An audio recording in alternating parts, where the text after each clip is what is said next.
they can't stand me. Right. I want to make a point to them that we will not accept losing. And so sometimes the assistants, they've got to take that role to change the message. But when you were the head coach, while assistants could come to you and talk to you, the first, middle, and last word related to the Dallas Cowboys as far as the actual football team was whose? It was yours, correct? Well, see, you got to understand, it's a different world today. When we first went to the Cowboys, Jerry borrowed $140 million. So he spent night and day trying to pay off that loan. So that was his focus, you know, trying to pay off the loan. Now, he actually came in my office after the first Super Bowl and said, hey, I'm free and clear. You know, I paid it off. But the reason I ask is I just wonder how difficult of a position, whether it's Jason Garrett the rest of this year, whether he keeps the job or not, when the Cowboys, the head coach of the Cowboys is in a very unique position where he's not the biggest voice on the team. Right. And for certain players, particularly star players, you do wonder if they have a back door to the owner's office and if that undercuts the message of whomever the coach is. I can't say because I'm not there. I know this. I know the players have to respect you. They have to, you know, look at you with credibility. And if they do that, you know, they're going to respond. And I don't know that there's a back door, you know, to Jerry. And again, I'm not there, so I can't really say. Let me ask you one more question about this year's team, because I don't think anyone denies the talent on it. And you watch them every week like we do. When you're watching them, what is the biggest reason that you think they have failed to have any success against the best of competition? You know, I was talking to Troy Aikman just a couple of days ago. I don't know that this team is mentally, you know, disciplined, tough, you know, demanding. It's almost like, you know, there's so much thrown to the Cowboys that, you know, the fans adore them, they love them. You know, it's almost an infection. They get the feeling that they're pretty good without accomplishing anything. And so when you have that type of feeling, I don't know that you just, you know, are grinding it out. Hey, we got to win this thing. Somehow, some way, we got to win it. It's almost like they've already won, but they haven't won. But you're right. This probably is the most talented Dallas team that I've seen in a long time. Which is why a lot of people say they're underachieving. The record they have now, but with their talent at all the skill positions, their talent on their offensive line, the defense that they have coming into every game, and they're just fighting. Nick calls it a pillow fight in the NFC East with the Eagles to try to come out of that division. Do you think Jason Garrett should be fired? Well, Jen, I think the jury's still out because, you know, they should win against Buffalo today. I think it's going to come down to December the 16th when they play Philadelphia. Right. If they can win the division, which if they beat Philadelphia, they should. Yeah.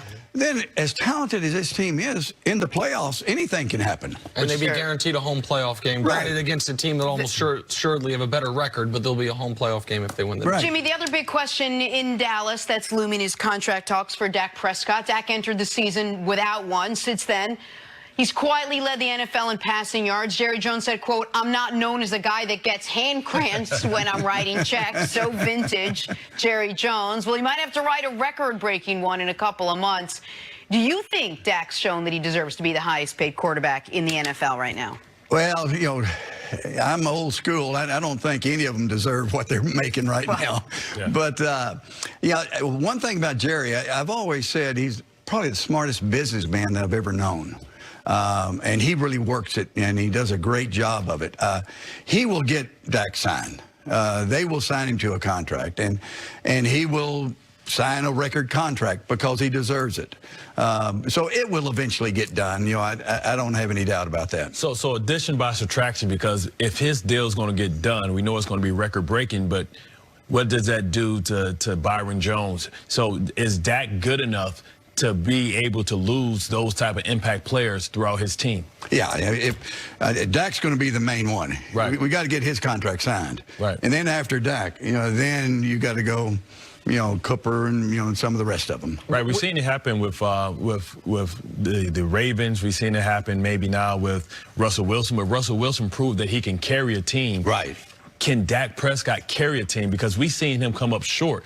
Last week was his opportunity, I think, against the Patriots in a tough environment. This team was built to win that type of game. They're big in the trenches, physical offensive line, great receivers on the outside, and Dak couldn't come up with that defining play to beat, arguably the greatest quarterback of all time, but a very vulnerable quarterback. Well, as you know, it is a team loss. Yeah. I think you got to take the New England game and throw it out.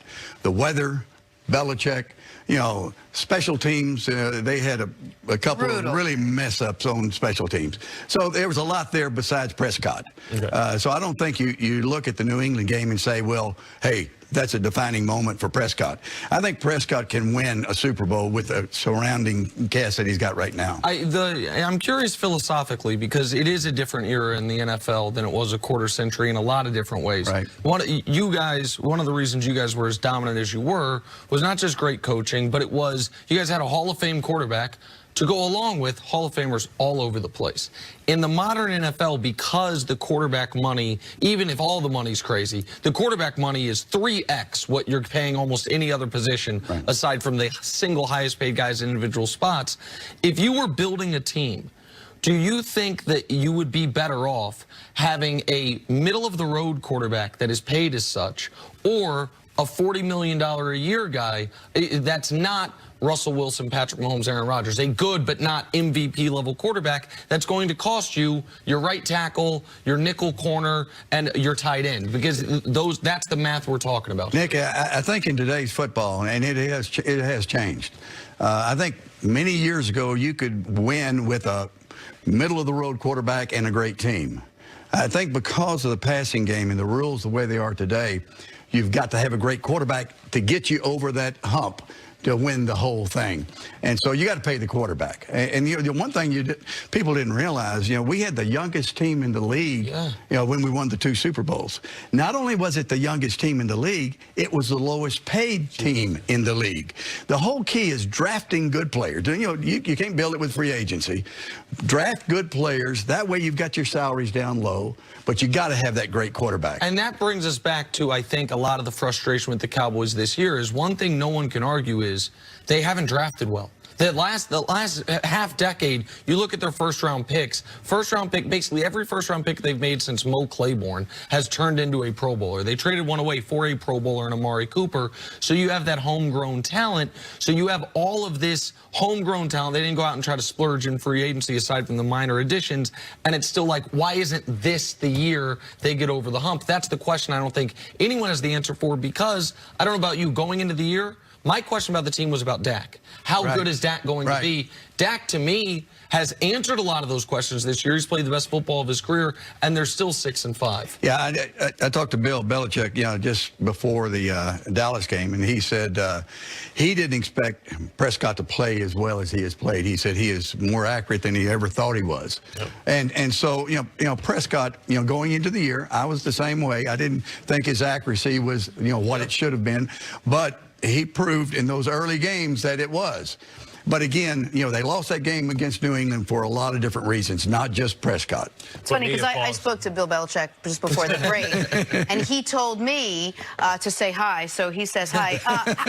I know you like the Cowboys today. Where do you think the Cowboys end up this year? We're talking about how Jason Garrett and how long he can last. How far do you think they go? Well, you tell me, are they going to beat Philadelphia in Philadelphia? And then I will answer that question. It's a tough one. I mean, if they beat Philadelphia, they're going to win the division, and they'll get in the playoffs, and they're going to have a chance.